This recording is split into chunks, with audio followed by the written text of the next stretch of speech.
तो बच्चों पिछले वीडियो में मैं पूरा जो सर्कल यानी वृत्त का कॉन्सेप्ट है वो पूरा बता चुका हूँ, पढ़ा चुका हूँ। तो वृत्त का कॉन्सेप्ट जा करके देख सकते हैं पिछले वीडियो में। और इस वीडियो में मैं एक्सरसाइज लेकर आया हूँ जो कि एक्सरसाइज 10.1 है, यानी कि प्रश्नावली 1 है। इस प्रश्नावली 10.1 है और इसमें हमारे टोटल 4 क्वेश्चन है। जैसे कि एक तो 1 तो है फर्स्ट, उसको कोई पार्ट नहीं है, और सेकंड के 1 2 3 4 4 पार्ट हैं। उसके अलावा तीसरा और चौथा भी क्वेश्चन है, ठीक है ना। मीडियम दोनों रहेगा, हिंदी और इंग्लिश दोनों में समझेंगे हम लोग। तो चलिए फर्स्ट क्वेश्चन का आगाज़ करते हैं। How many tangents can a circle have, मतलब एक वृत्त में कितनी स्पर्श रेखाएं हो सकती हैं।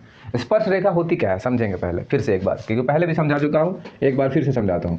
देखो बच्चों, ये है एक वृत्त, और वृत्त को किसी भी एक बिंदु से जब टच करके कोई लाइन जाए तो इस रेखा को बोलते हैं स्पर्श रेखा। नहीं समझे? नींद आ रही है? एक वृत्त है और एक वृत्त को कोई लाइन छू के जाता है, टच करके जाता है एक बिंदु पर। कितने बिंदु पर? एक बिंदु पर। तो उस रेखा को, इस रेखा को क्या बोलते हैं? स्पर्श रेखा। इंग्लिश में बोलते हैं टेंजेंट। कितनी रेखा पर टच करके कितने बिंदु पर टच करके जाती हैं? एक बिंदु पर। तो यहाँ आंसर क्या हो जाए? एक वृत्त में कितनी स्पर्श रेखाएं हो सकती हैं? तो ये तो स्पर्श रेखा हो सकती हैं, एक लाइन पे जाती हैं। कितनी हो सकती है? क्वेश्चन क्या है? कितनी रेखाएं, कितनी स्पर्श रेखाएं हो सकती हैं? बताओ। एक वृत्त है, यहाँ से खींच सकते हैं, यहाँ से भी हो सकता है, यहाँ से भी हो सकता है, यहाँ से भी हो सकता है, यहाँ से भी हो सकता है, यहाँ से भी हो सकता है।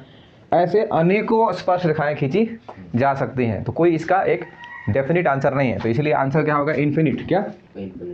इनफिनिट आंसर होगा, यानी अपरिमित रूप से अनेक। क्या? अपरिमित रूप से अनेक, इन्फिनिट यानी बहुत ही ज़्यादा, कोई इसका लिमिट नहीं है। समझ गए ये आंसर बच्चों? अब हम लोग क्वेश्चन नंबर 2 के आते हैं। तो याद रहे, स्पर्श रेखाएं बहुत सारी खींची जा सकती हैं, जबकि एक बिंदु से एक ही स्पर्श रेखा। इसके भी सारे क्वेश्चन हैं, देखेंगे। चलिए सेकंड नंबर में फिल इन द ब्लैंक्स है, उसके क्वेश्चन 4 हैं। पहला क्वेश्चन है इसके अंदर, a tangent to a circle intersect dash point, मतलब कि किसी वृत्त की स्पर्श रेखा उसे खाली स्थान बिंदुओं पर प्रतिच्छेद करती है। अरे किसको? स्पर्श रेखा। स्पर्श रेखा कितने बिंदुओं पर प्रतिच्छेद करती है? कितने बिंदुओं पर काटती है? केवल एक स्पर्श रेखा की बात कर रहा हूँ। जैसे कोई सर्कल है, ठीक है ना। अब सर्कल का स्पर्श रेखा यानी टेंजेंट क्या होता है? एक बिंदु से टच करके जो लाइन जाता है उसी को तो टेंजेंट बोलते हैं ना, स्पर्श रेखा बोलते हैं। तो कितने बिंदु से छू गई वृत्त को? एक बिंदु से। तो वही तो पूछ रहा है, किसी वृत्त की स्पर्श रेखा उसे कितने बिंदुओं पर प्रतिच्छेद करती है? अरे भैया एक। कितने बिंदु पर? एक। तो आंसर क्या हो जाएगा? एक, है ना। एग्जैक्टली 1 इंग्लिश में लिख सकते हैं। क्या? एग्जैक्टली 1। तो इसका सही आंसर हो जाएगा एक। कोई दिक्कत नहीं। सेकंड नंबर क्वेश्चन में आते हैं बच्चों, a line intersecting a circle in 2 points is called a, मतलब वृत्त को 2 बिंदुओं पर प्रतिच्छेद करने वाली रेखा को क्या कहते हैं? मतलब 2 जगह पॉइंट काटेगा तो उस लाइन को क्या कहेंगे? तो मान लीजिए कि ये क्या है? सर्कल है, और कोई लाइन आया और वृत्त को 2 बिंदुओं पर काटा, तो इस लाइन का नाम क्या है? तो इस लाइन का नाम है हिंदी में छेदक रेखा और इंग्लिश में सेकेंट। क्या? यहाँ हो जाएगा सेकेंड और हिंदी में हो जाएगा छेदक रेखा। क्या? छेदक रेखा। छेदक रेखा यानी इसको छेद करके जाने वाला, वृत्त को 2 बिंदुओं पर जब छेदे तो छेदक रेखा। एक बिंदु पर छू करके जाए तो उसको स्पर्श रेखा। कोई दिक्कत नहीं, आगे बढ़ते हैं। तीसरा, a circle can have dash parallel tangent at the most, मतलब एक वृत्त की खाली स्थान समांतर रेखाएं हो सकती हैं। एक वृत्त में कितनी समांतर रेखाएं हो सकती है? समांतर स्पर्श रेखा, इसमें एक खास कर बोला है कि समांतर स्पर्श, मतलब स्पर्श होना चाहिए, इस टाइप से होना चाहिए। और कितनी समांतर रेखाएं हो सकती हैं, पॉसिबिलिटी क्या है? तो आइए इसका भी समझते हैं। देखिए बच्चों, रटते नहीं हैं आंसर को, उसको समझ के करेंगे, हमेशा याद रहेगा और कभी भूलेंगे नहीं। तो क्वेश्चन है कि एक वृत्त में कितनी समांतर स्पर्श रेखाएं हो सकती हैं? तो मान लीजिए कि एक वृत्त है यहाँ पास, ठीक है। इसकी स्पर्श रेखा ये हो गई, दूसरी स्पर्श रेखा ये हो गई। ये दोनों क्या है? समांतर है। तो कितनी समांतर रेखाएं हो गई? 2। तो यहाँ आंसर क्या भरेंगे हम लोग? 2, यानी यहाँ क्या आंसर भरेंगे? 2, ठीक है। यानी कि अब बोलोगे सर और भी तो हो सकती हैं, तो सुनो, पॉसिबिलिटी बस इतना ही है। अगर इधर से करोगे तो भी 2, अगर ऐसे करोगे, अब इसमें और नहीं खींचना है, एक पैरेलल हो गया तो और आप खींचेंगे तो ये काटने लगेगा दूसरे, एक फ्रेश समांतर रेखाएं 2 ही हो सकती हैं। कैसे भी करोगे, किधर से भी खींचोगे ऐसे ऐसे तो भी यहाँ टच करके जाएगा तो 2 ही होगा। तो पॉसिबल जो है कितने हैं, 2 ही समांतर रेखाएं खींची जा सकती हैं। अंतिम सवाल करके आते हैं। अच्छा, इसका हिंदी में नहीं लिख पाया हूँ तो बता दूंगा बच्चों। The common point of tangent to a circle and the circle is called, पे जो स्पर्श रेखा एक लाइन जाती है ऐसे, तो इस सर्कल का और इस रेखा का दोनों का एक पॉइंट है, इस सर्कल का भी यहाँ पॉइंट और इस रेखा का भी यहाँ पॉइंट, तो इसको क्या बोलेंगे, कॉमन पॉइंट, कॉमन पॉइंट बोलेंगे। दोनों जगह जो दोनों के लिए एक ही पॉइंट हो, कॉमन पॉइंट। इस कॉमन पॉइंट को क्या कहा जाता है, तो आंसर है पॉइंट ऑफ कॉन्टैक्ट। क्या बोलते हैं, पॉइंट ऑफ कॉन्टैक्ट, और है ना स्पर्श रेखा की बिंदु बोल सकते हैं। क्या, स्पर्श रेखा। तो इसको हिंदी में अपन लोग, हम इसको हिंदी में पढ़ देता हूँ बच्चों, जो कि 10 पॉइंट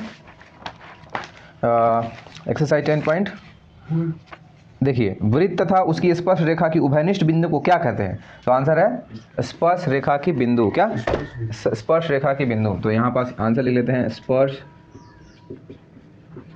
रेखा की बिंदु। मतलब ये जो पॉइंट है ना, यहाँ जो टच कर रहा है, कॉमन है, तो इस बिंदु को केवल बोलेंगे क्या, पॉइंट ऑफ कांटेक्ट, यानी स्पर्श रेखा की बिंदु। तो अब आते हैं बच्चों क्वेश्चन नंबर 3 की ओर। तो इसको स्क्रीनशॉट ले लीजिए आप। क्वेश्चन नंबर 3 है। अच्छा, बोल रहा है अ टेंजेंट पी क्यू, मतलब एक पी क्यू जो है बच्चे वो टेंजेंट है। टेंजेंट का मतलब क्या होता है, जो किसी सर्कल को टच करके जाए।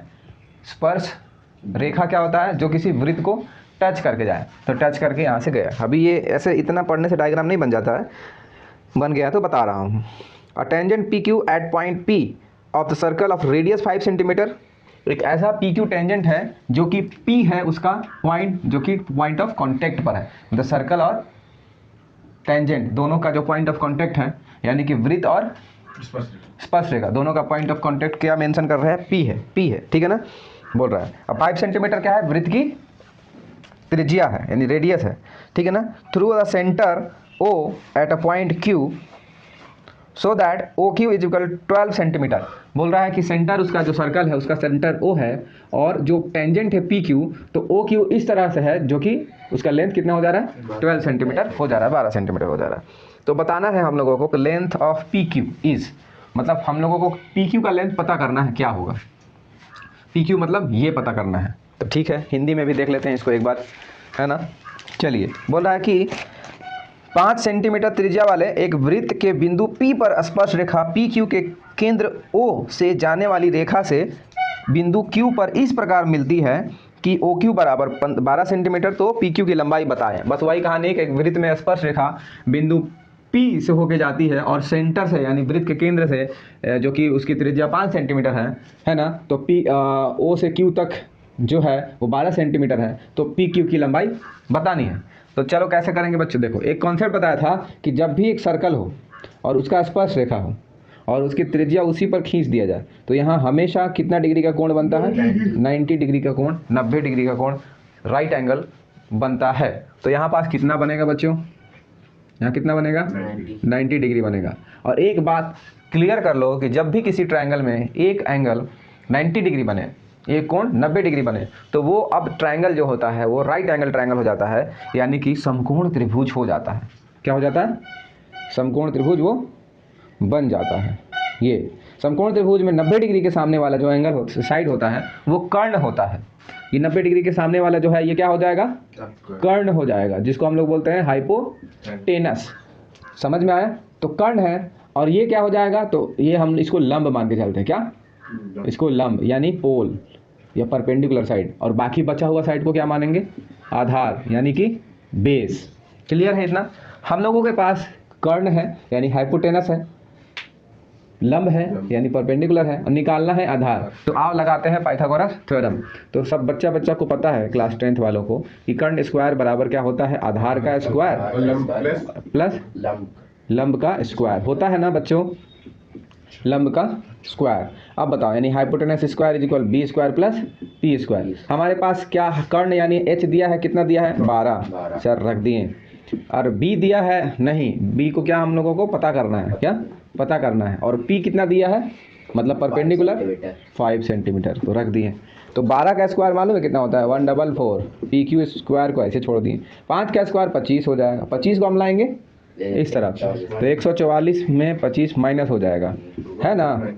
देखो 144 में 25 माइनस होगा तो हो जाएगा ये 14, तो 9 5 14 होता है, और ये कितना हो जाएगा बच्चों 119, वेरी गुड। तो 119 बराबर पी क्यू। अब देखो पी क्यू स्क्वायर है, स्क्वायर छोड़ोगे तो क्या हो जाएगा, रूट बना देगा। तो इस तरह से सेंटीमीटर में है, तो रूट ओवर 119 सेंटीमीटर क्या होगा, पी क्यू होगा। तो स्क्रीनशॉट इसका भी ले लीजिए। नेक्स्ट क्वेश्चन की आएंगे फिर हम। क्वेश्चन नंबर 4 है बच्चों, इसमें बोल रहा है draw a circle and 2 lines parallel to given lines such that one line is tangent and other is a secant to the circle, other a secant to circle. मतलब कि हिंदी में पढ़ता हूँ मैं इसको, कुछ नहीं है बच्चों। बोल रहा है कि एक वृत्त बनाइए और उसमें एक रेखा के पैरेलल समानांतर या समांतर 2 और रेखाएं खींचिए, जो एक क्या हो, स्पर्श रेखा हो और दूसरा छेदक रेखा हो। तो एक रेखा के समांतर ये दूसरी रेखा, देखिए ये देखिए ये लाइन है, तो ये लाइन हम खींच दिए, ठीक है ना। और इसी के समानांतर 2 और अन्य रेखाएं खींचिए, जो पहला क्या हो, सेकेंड हो, तो थोड़ा सा ऊपर से, क्योंकि अगर सेंटर से होके गया तो व्यास बन जाएगा, तो ये क्या हो जाएगा बच्चों, सेकेंड हो जाएगा, यानी कि छेदक रेखा हो जाएगा। क्या, छेदक रेखा हो जाएगा। और दूसरा स्पर्श हो तो दूसरा स्पर्श यहीं खींच लेते हैं, जैसे कि देखिए दूसरा स्पर्श रेखा यहाँ से खींच लिए। ये क्या है, स्पर्श रेखा है, यानी टेंजेंट है, टेंजेंट है। तो इस तरह से हम लोग क्या किए बच्चों, ये हम लोग क्वेश्चन नंबर 4 भी कंप्लीट किया, यानी एक्सरसाइज 10.1 पूरी तरह से कंप्लीट हो गया। अगर कहीं भी नहीं समझ में आया हो, कोई दिक्कत हुई हो, तो कमेंट में लिख करके भेजेंगे, मैं समझा दूंगा, ठीक है ना। तो वीडियो को लाइक ज़रूर कर देंगे बच्चों, और सब्सक्राइब कर देंगे, ठीक है। Thank you.